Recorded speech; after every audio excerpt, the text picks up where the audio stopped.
Yeah, you see Go. some fucking scumbag left a comment that I lost him money. No, who did? I don't know, some fucking bum. I hope you're watching this right now, you bum. That's right, I lost you money. Fuck Oh, you. I'm glad I did it. damn. Was that?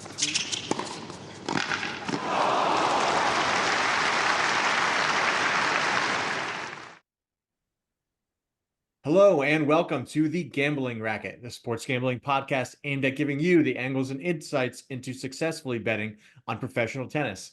My name is Ben, and once again, I'm joined by my co-hosts Vic and Chris to recap ATP and WTA Miami and look ahead to the clay season. We want to keep the recap short today because we have so much to talk about this week, especially as we ramp up to another 1,000 level event very soon. But let's jump into it. Last time we checked in with everybody, it was midway through Miami. We talked about a lot of controversies, a lot of upsets, and maybe not so many upsets actually after we really dug into it. But let's talk about the betting angles. Vic, one of the worst weeks of your life. Last time we checked in with you, did you turn it around? I bounced back a little bit. Still ended up down 7 units on the tournament. So definitely the worst tournament since the Australian Open for me.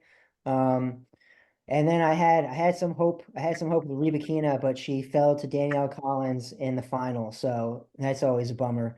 But no, ready to move on to the clay season. Get the fuck out of Miami. Nothing good comes from there.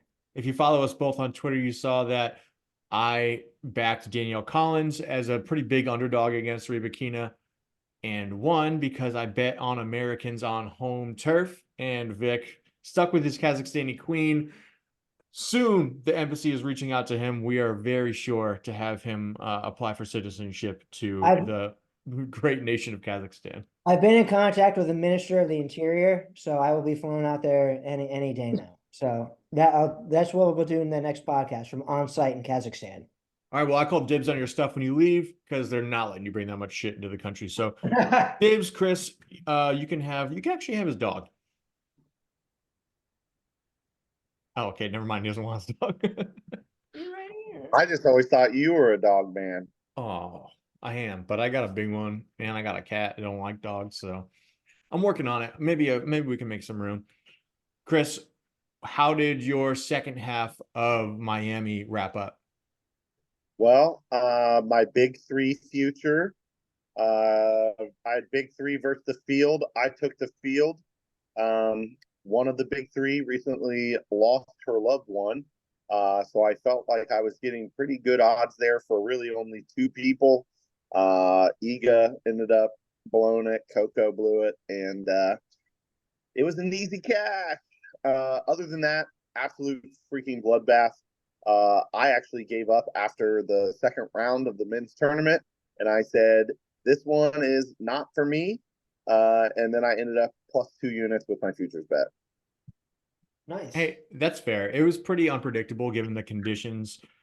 Not like the rain and the weather withstanding just the atmosphere that their players were playing in, the sometimes allegedly lack of supplies. The stadium within a stadium is a weird vibe to me. I don't know if you guys saw like how they set it up, but I don't like that vibe. It just feels like, I don't know, wind could get mixed up weirdly in there. It's not my thing, which we did attribute to another Bublik early exit from the tournament was the wind. I'm sticking by that. I'm 69% sure that him and Jack Draper were out doing drugs the night before. Allegedly. I mean, Allegedly. it sounds fun. I'd go with them. I'll Miami. go do drugs with Jack Draper and Alexander Bublik. So 100. that's what we can do in Kazakhstan. We'll party. Ah, I ended the tournaments with a pretty mixed bag. I already mentioned that I won with Danielle Collins, but a lot of I bet on a lot of underdogs plus the games, like on the game spread, and they had to go through Yannick Sinner, and Sinner was just a machine. He destroyed Medvedev. He destroyed Dimitrov. And I thought both of those guys would at least keep it close. I had my future on Medvedev because I'm a Medvedev enjoyer, but Yeah, didn't pay off, unfortunately. The WTA side kept me alive, which hey, maybe I need to take a break from the men altogether and don't click that and just focus on the women.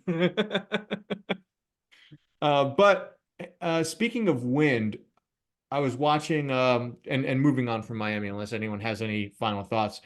Speaking of wind, I was watching ATP Houston today, which is one of the first clay court events outside of the Golden Swing for the season. And Kovacevic was playing Yo, time Kokkinakis. out. Is it Kovacevic or Kovacevic? Because I was watching too, and they were saying Kovacevic. It's But Kovacevic. when I was watching him in Dallas, they said Kovacevic. And it looks Oh, like really? Kovacevic to me. When you just look at it on a piece of paper, that's just fucking Kovacevic, you know? So he goes by Kova, if you just want to keep it easy. Even Like cooler, his even nickname cooler. is Kova. There you go, Kova. Okay, go on. Sorry, I interrupted your story about the No, win. no worries. So yeah, he's playing. Kovacevic is playing Kokkinakis, and in the very first game, Kokkinakis took him to deuce, and Kovacevic was like looking up at the sky every time he'd miss hit the ball because the wind, you could hear it blowing through the microphone, or the microphones on the court because it was howling at him. So it was messing up a little bit of his game. Maybe not the best conditions for non-wind enjoyers in Houston, but it's maybe a good warm-up. Honestly, I don't think it's the best warm-up event for Roland Garros, at least. Maybe for Monte Carlo, but we can get into that later. But I guess while we're here, I want to just start with ATP Houston. Yeah, let's start with Houston, the U.S. national champion, U.S. clay court champion, right? That's what it's called, the U.S. Yes. Clay court championships. Yeah. So, yeah, like you said, there's three 250s going on this week, and Francis Tiafoe's defending champ, Ben Shelton's a 1 seed, Francis Cerundolo's a 2, Tiafoe's a 3, then Echeverry's a 4, Chris Eubanks, who already fucking flamed out, was the 5. Then Thompson, Jerome, Purcell. So, not the strongest field. I mean, I don't know. When I look at this, I think, Ben Shelton is a step above everybody else in the field right now. Yeah, I think ranking wise, definitely, and just form wise, Shelton's probably been in the better form of the rest of the field here. It's an interesting event, especially compared to the other two that we're watching this weekend in Marrakech and Estoril, because Houston is a super fast clay court, which is the other two are not. They're relatively slow. Even when it's like a damp and rainy like it was last year, Houston plays really fast. So who knows if that's a good warm up for the rest of the clay season? But hey, at least the guys are getting their feet clay-y. I don't know. I don't know a good phrase for that actually, but it's clayed up. I'm sure Clay Thompson has get them some kind clayed up. Chris, you got a good one for us about Clay? A good one-liner here? No. Okay. All right.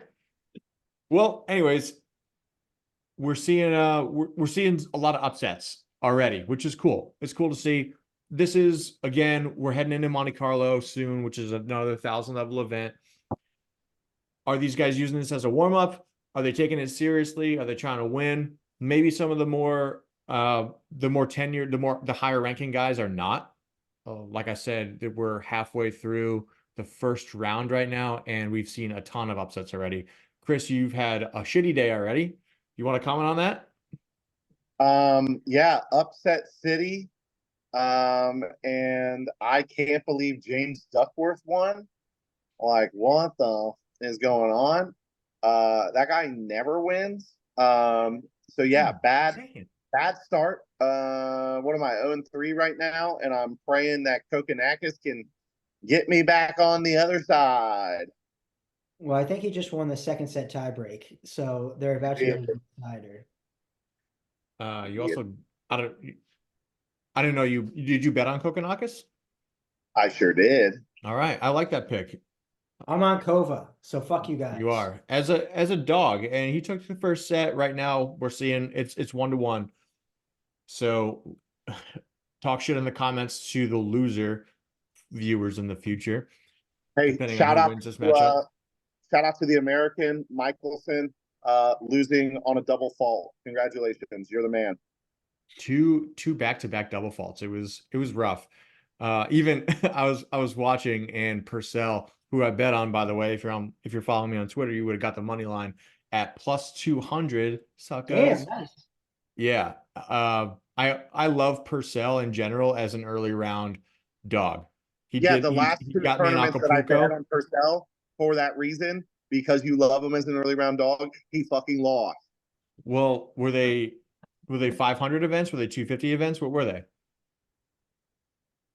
I don't remember, but he lost me money. You got to have the vision. You got to have the Purcell vision, the Australian vision. It sounds like you got half of it. You got one eye on Australia because you took Kokonakis, who I'm also a fan of. But yeah, he stole one off of Michelson on back-to-back double faults, and he acknowledged it in the post-match interview. He said, "Yeah, he kind of handed it to me there, so I got to thank him for that one." But Michelson's like 19 years old. That's okay that's an okay mistake for a dude like that to make. He's a good player. He was a huge favorite against a guy like Purcell, a more seasoned guy. I think that speaks a lot to the caliber of player he is. He'll be back. No one's worried about him. At least I'm not. Can you tell that to my bankroll, please? Yikes! How many units you put on him? How about that? Just the one. Just the one. Okay. Well, responsible betting. Good to see a new Chris turning a new leaf here as we hit clay season. I appreciate that.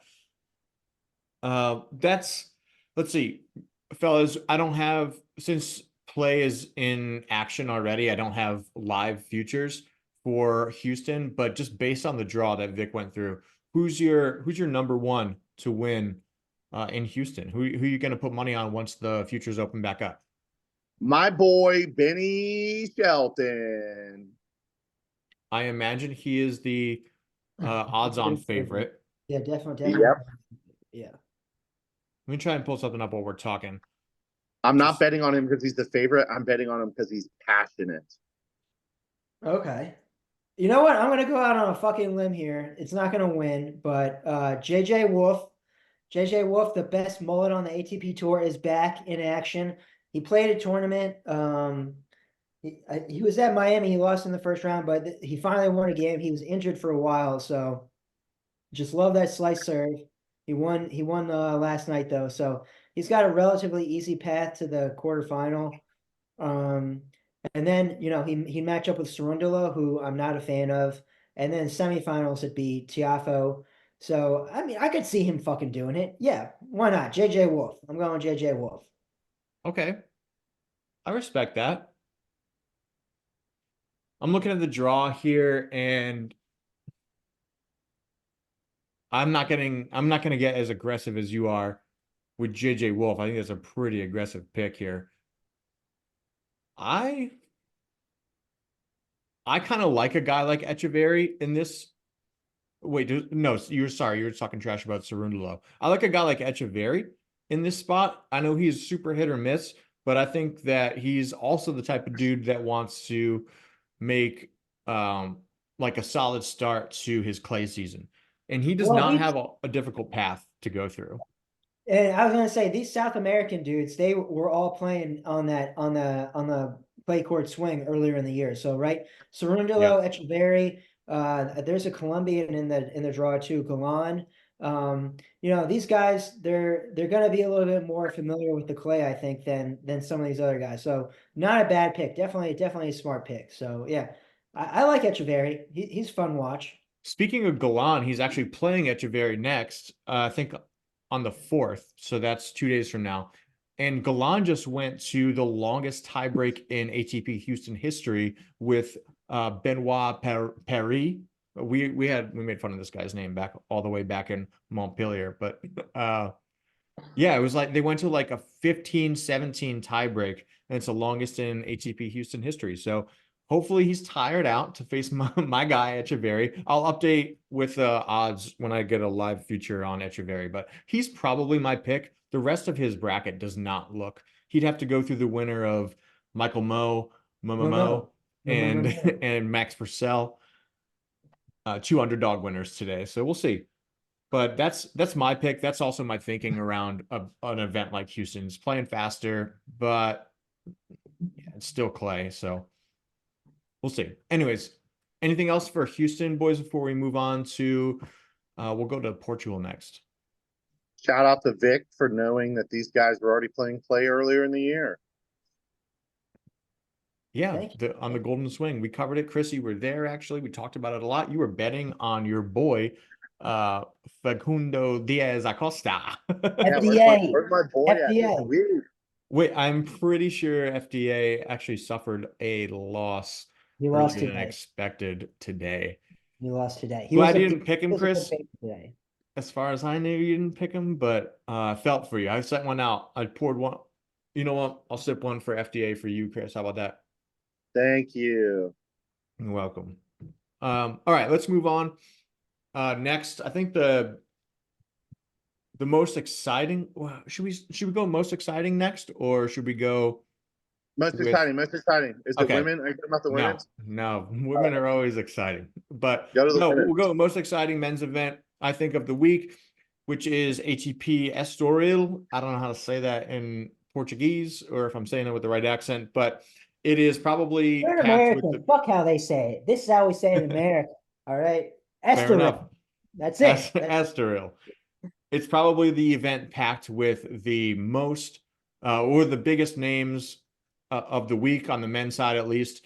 Historically, it's playing a little slower than average, according to some of the players, but it's also still pretty cold in Portugal this time of year. So that could be a contributing factor. Last year in 2023, Dominic Thiem had a quote to the reporters that the ball was bouncing a little bit higher, and it actually plays a lot like Roland Garros in that sense. So this could be the best warm-up. Maybe this is why we're seeing the best or the biggest names that are actually active this week in Portugal for this event. So we'll go through some futures here in a moment. Vic, you want to take us through the draw? Yeah, sure. So, like you said, definitely the best field out of the three tournaments we got this week. So the top seed is Casper Ruud, and the Ruud boy is awesome on clay. So always keep that in mind. This is Casper Ruud's wheelhouse. Then you got Hubert Hurkacz, it's a 2. Lorenzo Musetti is a 3. ADF, Alejandro Davidovich Fokina withdrew. And then Fees was a 5. Kekmanovic lost as a 6. Gael Monfils is still alive. And then Dominic Kofer was 4 games into his first round match, and they got rained out. So a lot of rain in Portugal right now. And like you said, Ben, I looked at the weather because I was waiting for Kofer to play and seeing if he was going to play. And it's in the 60s, 60s and windy, it says. So yeah, not beautiful weather. Definitely a little chilly. Yeah, the coast, you're going to be there soon, but that East Atlantic coast can be pretty unforgiving. So real quick, is there a community of people online or anywhere that call him Rude Boy? Yeah, call him Rude Boy, gonna give it up. Not like the song. Casper Rude. Do people call him that? Because I Rude, hate that. Rude Boy. You don't like it? That. You don't like Rude Boy? No, I hate that. It's all right, upsetting. We don't have to call him Rude Boy. We don't have to call him Rude Boy. He just gives me the tingles, the wrong tingles. I'm a big fan. All right, well, you guys can call him that. I'm gonna pretend like you're not doing that. You want to call him Rudy instead? Would that be better? I want to call him Casper Rudy. Chris used to call him like the friendly ghost or something, and I think as much as I also don't like that, it doesn't give me the tingle. So yeah, I'm not gonna call him Rude Boy. I'll probably just call him Casper Rude. Okay. All right. Well, I call him Rudy Judy Little Patootie. Well, I wish you wouldn't do that, but okay. If that's your thing, hey, I'm not going to stop you. I'm not the rude police here. All right. Well, Vic, you kind of took us through the draw. Do you have a favorite pick out of like futures wise out of those top guys? Future wise, Casper, whatever you want to call him, Rude. Like I said, clay court specialist. Rafael Nadal is his fucking idol. He loves playing on the clay. I think his best his best surface is clay. So I'm definitely expecting a big run from him this clay season. Lock it in right now. Casper Ruud to the final. He's made two French Open finals. So he likes the clay. He's been moving really well this year. Like just movement wise, like physically moving, or like he looks crisp, man. Through the ranks. He's got a lot of up play near the net. He's got a lot of nice little drop shots. He's moving and grooving. This last tournament he didn't do so well, but the tournament before that, he's been cruising. Miami, he was bitching about the conditions. He was the one bitching about the conditions in Miami. Well, he is maybe a little bit pushy, but I like him in this tournament a lot. I don't see anybody. I mean, who's going to knock him off? Hurkacz? No. You got Nuno, who's not ranked. Nuno Borges is a favorite against Musetti in their second round matchup. And like Ben was saying before we started recording, that's not true. What's Nuno Borges is plus 154. Oh, is it? Okay, maybe I looked at it backwards. But Borges is the Portuguese hometown kid. So he's one of the wild cards who's not a ranked guy that might make a run, but I'm with Chris. Like Casper, I think Casper's gonna take this one. What do you like, Ben? It's really hard to go against Casper Ruud in this one. I think that if I was going to pick a long shot not wild card, but a longer shot player, it would be Christian Garin. Oh, I was not thinking you were going to say So that. listen to this. Listen to most clay titles amongst active players. You ready? Number 2, Dominic Thiem. Number 3, Casper Ruud. Number 4, Fabio Fognini. Number 5, Stan Wawrinka. You drop down 3 places all the way to number 8 is Christian Garin. Why don't we just go through the last couple of ones if you're gonna go through? Yeah, that might have been the worst method. Why the fuck didn't you just go 8 or go through the whole list? Do you hate because us? those guys are all playing in this tournament. I feel like an idiot now. He was big brain the whole time. Dominic Thiem, I'm surprised he was so far up there. I wonder what his odds are going to be. I heard, I read something about his wrist, him having a wrist issue that he had this, the same wrist that he had the surgery on. So, he's been out for a while with the wrist. Yeah. Okay, I was wrong about one thing. Fognini is the only guy that's not in this tournament. But good riddance. Fuck Fognini with his badass attitude. Anyways, the rest of those guys are here. Oh, never mind. You know what? Stan is also in Marrakech. I'm an idiot. 5 days ago, Dominic revealed via Instagram that his wrist injury was flaring up and he was going to have to cut back on his practice regimen. Yeah. I saw a post from Nick Kyrgios of all people. Super encouraging, saying, "Hey man, take all the time you need. You're a legend of the game. We can't wait to have you back, but like don't mess around with an injury like a wrist. It's hard to work with." So you don't see a lot of encouraging posts from Nick Kyrgios. You don't see a lot of encouraging language in general from Kyrgios, but here we are in 2024 without Kyrgios on the court and instead encouraging folks on social media. We are in the worst timeline. He's trying to get that tennis TV contract, man. He's trying to get that. Anyways, my 2 erroneous players aside, I think Garin at plus 1600 is not a crazy futures bet. But like ultimately, I agree with you both that Casper Ruud is the outright favorite by a good margin for a good reason here. What's the number on him? Minus 250? For what? Casper. No, plus 175 outright winner. Oh, no shit. Okay. Oh, yeah. All right. Yeah. Oh, yeah. I mean, with a field this pretty strong, I don't, and with like the form Rude's been in where he can't close out these late stage matches, I don't see why he should be a minus 250 favorite at any event, really. Unfortunately, even like we talked about it last time, Vic, we're Casper Ruud fans here, and we don't want to see him fail, but You damn. can call us the Rude Boys. No, we thumbs down. No. Okay, we're not doing that. Yeah, that'd be my longer shot. It would be on Green. Okay. All right. Nice. Nice. All right. Any final thoughts? I think it's not worth it going through since we're kind of mid-event already, just going through the pick by pick matchups here. Let's save those for the social medias. We'll Yeah. hit you guys up. Make sure like good incentive to follow us. I am 2 for 3 on the day so far. My last pick has not played. So 2 for 2 on the day so far, I should say. What's your last pick, Rick? It is Jerome. Oh, betting As against me. Jerome as an underdog is playing Shapovalov, the The the Canadian. Canadian that I thought you guys hate, and I'm pretty sure Vic is not Vic. I'm pretty sure Chris is betting on him today.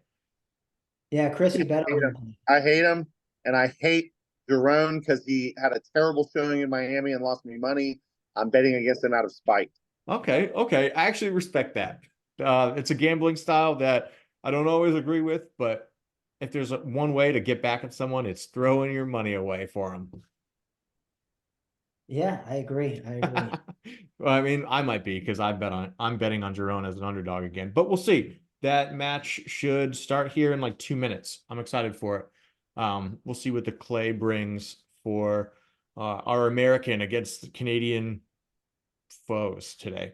All right, let's move on. We've got one more ATP event to talk about today, and we've already alluded to it once because I fucked up those names, but we are in Marrakech, Morocco. I almost said Morocco. So this seems so far that it's Wait, also say the name of the tournament because this is actually a badass name for a tournament. The Grand Prix Hassan II. That's a fucking cool name for a tournament. Can you say it again just for the viewers? The Grand Prix Hassan II. That is quite a name. I'll give you that. Is it sponsored by a prince? Yeah, it's sponsored by, the fucking royal family of Morocco. But like one of them, not is it, or is the king of Morocco? Is that his I name? think Hassan II is the king of Morocco, if I'm not mistaken. I'm not up to date on the Moroccan royal family. He is the king. No, he was the king from 1961 until his death in 1999. Okay, so he is not the king. He- So it's an in memoriam tournament, probably paid for and funded by the royal family. That's cool. Muhammad VI is the current king. Yeah, way better than the fifth. Yeah, yeah. You know what? I Let's get shouldn't off the say shit Morocco. like that. Yeah, I have no idea what is offensive, I don't uh, need patata. and what is not. They got Salman Rushdie. They can get any of us. Yes. They tried. They tried. He's a resilient dude. Yeah, he's only got one eye now. But Who needs to? It's like kidneys.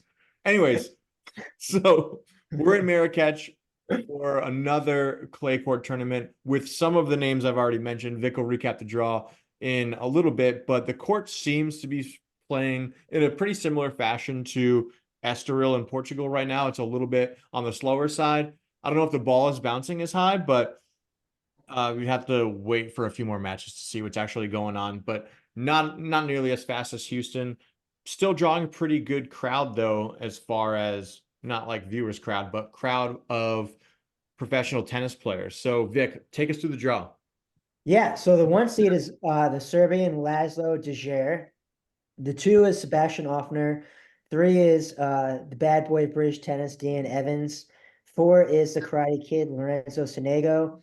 5 was FDA, RIP. He lost in the first round. Shevchenko was the 6th, and he also went down in the first round to Berrettini. Berrettini actually looked really good today. Mariano Navone is a 7, and then Flavio Cabali is the 8. So I mean, honestly, I think this field doesn't have like that top guy that Houston does in Ben Shelton. This one's definitely just a bunch of mid-tier guys. So nobody to me stands out as like, somebody I think is like a step above everyone else out there. So I don't Right. know, Ben, what do you think? Chris, you got any favorites out of those guys listed? Hell yeah, he does. I already know who it is too. Oh yeah, make your guess. Berrettini. This is the one guy that you took time out of your day today to text us about is That's Matteo true. That's true. Berrettini. So yes, spoiler alert. He's also my dark horse for the year.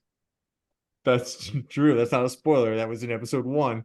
But Reverse spoiler alert. that's true. He is Chris's biggest mover. Young gun, biggest mover, really, of Yeah, I the mean, that was kind of a bullshit pick because he's like almost 30, young gun my ass, bro. But we you like named it it. Young Gun, to be fair. It was the rules were outside the top 100, You're right, biggest you're right, mover. you're right, you're right. Chris is gonna end up winning that fucking bet, though. Are you kidding me? You're counting. It's April 2nd, and you're counting out Dino Prismic and Brandon Nakashima already. I'm Listen, counting out Nakashima already, you yeah. never put that much money in an Italian. Berrettini. All right, Chris. He's plus 400, the odds-on favorite to win Marrakech. Is that a bet that you're taking?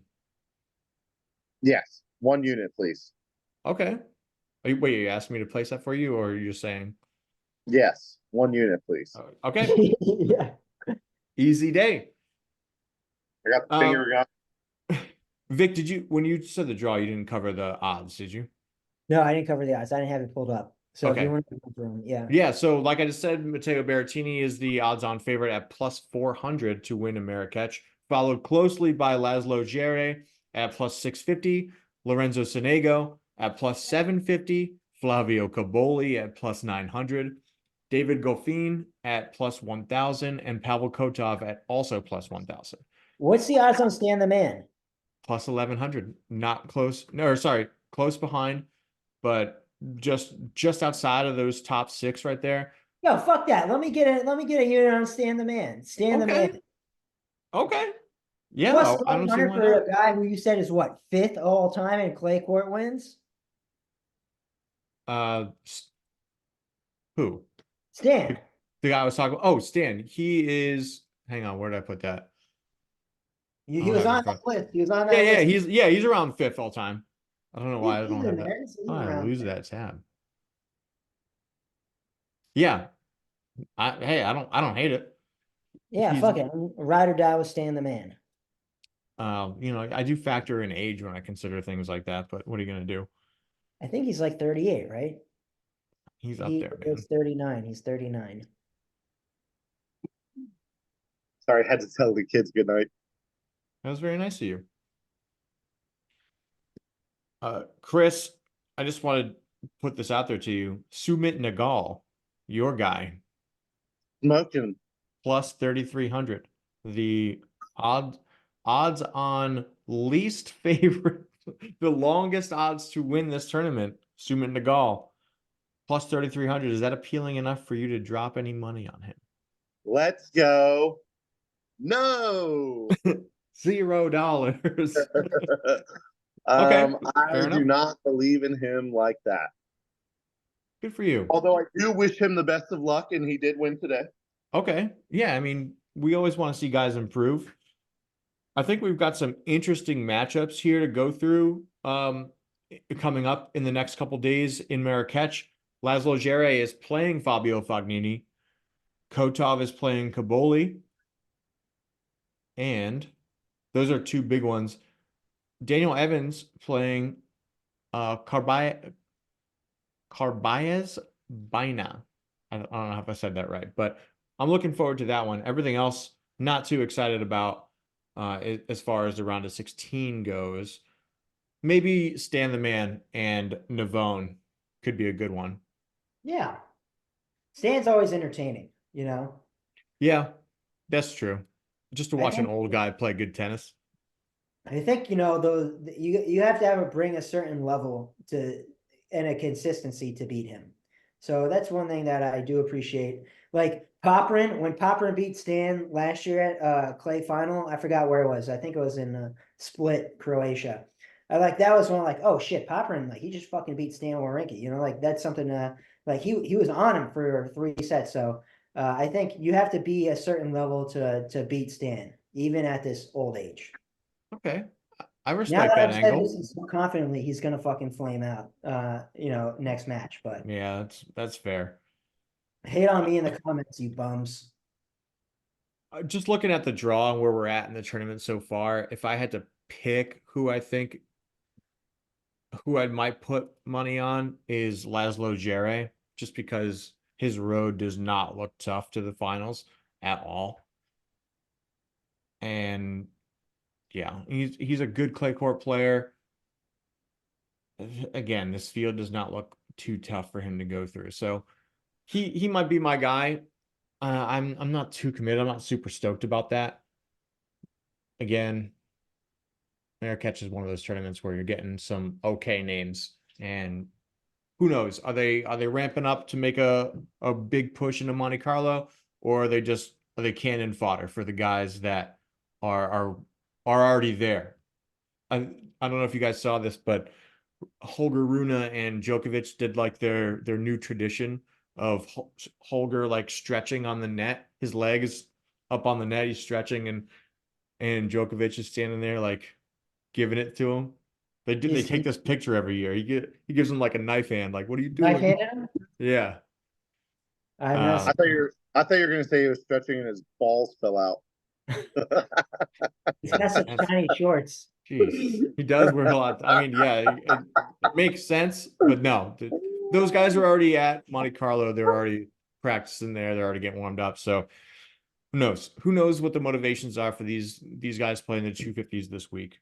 I know what it is for Casper Ruud. It's to keep himself relevant, but in And call him rude boy, boy, boy. Yeah, rude boy.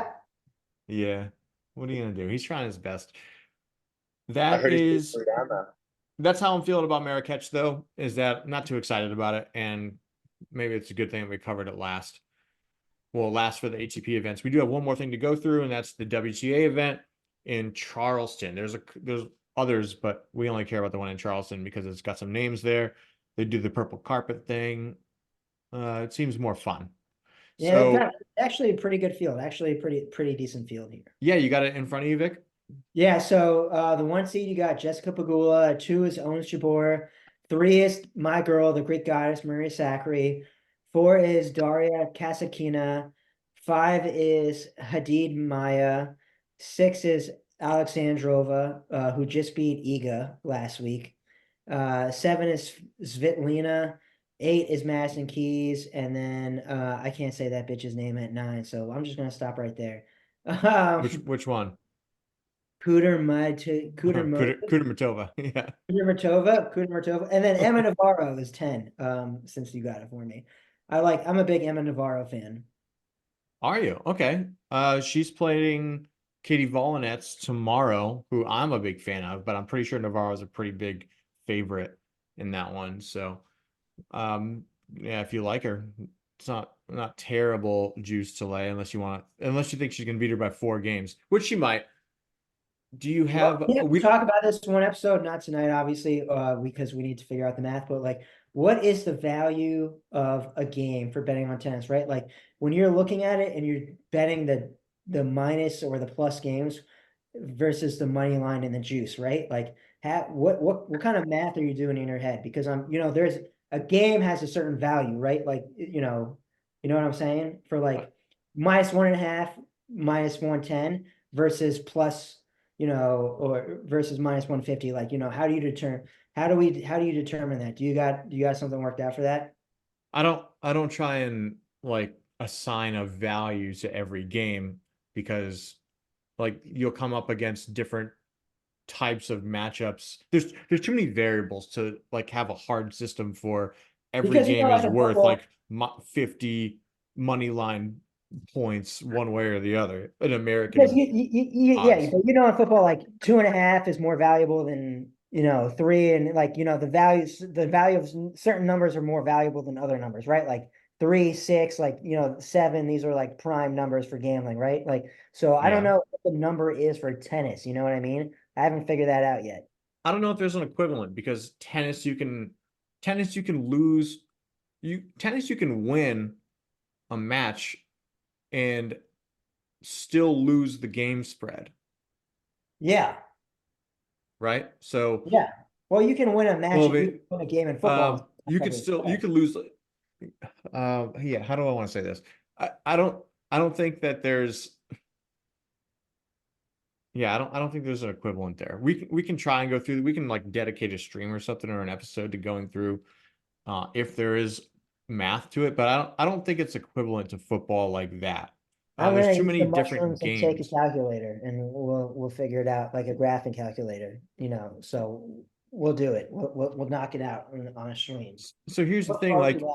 here's a like you're playing best of three sets in most cases, unless you're at a slam, right? So why if a player is getting crushed in a set, maybe he's like, hey, let me give up the rest of this set because I can come back and still win. Whereas like in football, you can't just say, let me give up this quarter because I can come Yeah. back and still win. It's you get one game in football. So I don't see the parallel there to at least Okay. immediately. So like consequently, I don't think it's easy to have that like equivalent. Oh, if I'm forfeiting two games, I should see like the money line spread equivalently be minus 200 more, minus 100 more, whatever it would be. Yeah, it's more of the way I look at it is I look for money line value first. And if I don't see it there, but I see like there's a little bit of disparity, then I'll look at the game spread. You know, Okay. Okay. that's my personal system. And then you feel I like you usually dive into don't deeper bet. factors there. Yeah, I usually don't bet the spreads unless like I think it's going to be close and then just come down to tiebreakers, and I'll bet the dog. But I just bet the money line. But well, we digress far enough into If that I think tangent. it's going to be close, I'm probably going to bet the spread on the underdog. Yeah, exactly. Yeah. But like if we were smarter, if I had been smarter at the end of Miami, I should like obviously there's no money on the center money line, but he was crushing dudes and he was getting like -4, -5 games. And I kept thinking, oh, a guy like Medvedev will keep it close. A guy like the way that Dimitrov is playing, they're going to keep it close, or they'll take a set. If you win a set, that's like automatic +5 Oh, games, +6 games. So uh, I was taking those plus games, but really, like if I was smarter, I would have just taken center -4 games, -5 games, and it's a win at -110 odds.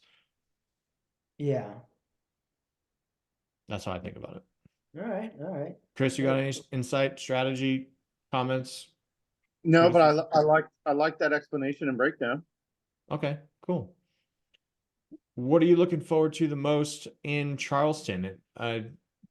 Again, it seems like the other thing that's going on is in Bogota, which there's a bunch of nobodies there. Christina Busca's playing there.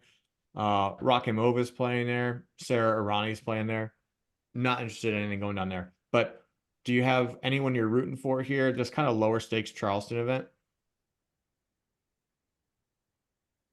Are you Either of asking me? you? Either of you? Yeah.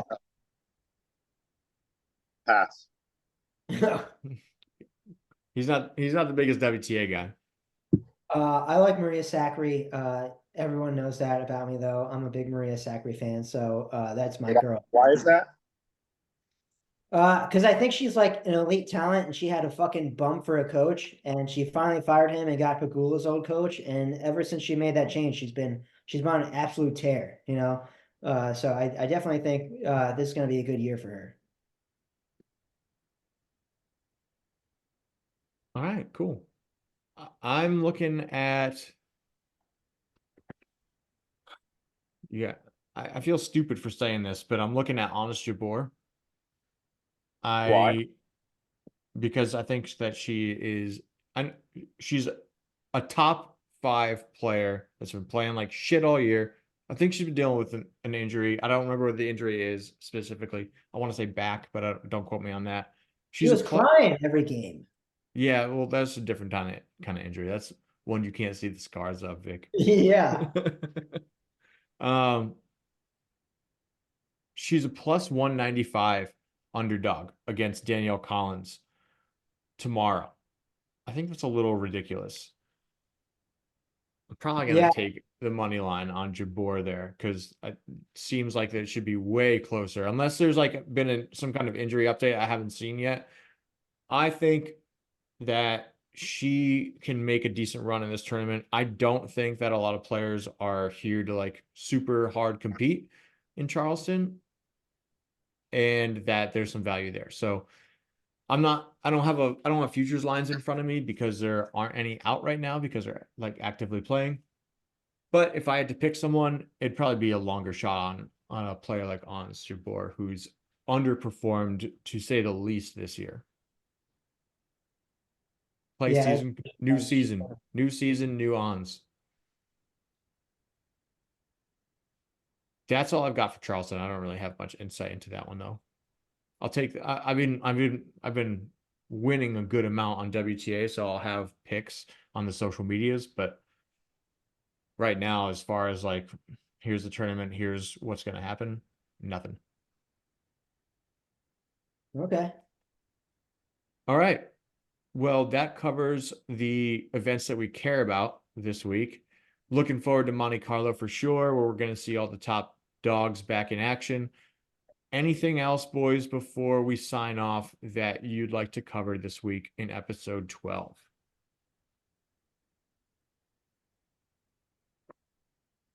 Nothing on my end, no. What do you got, Card God?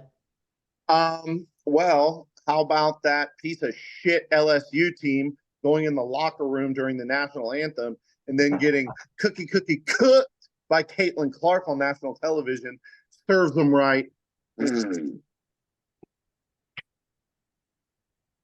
All right.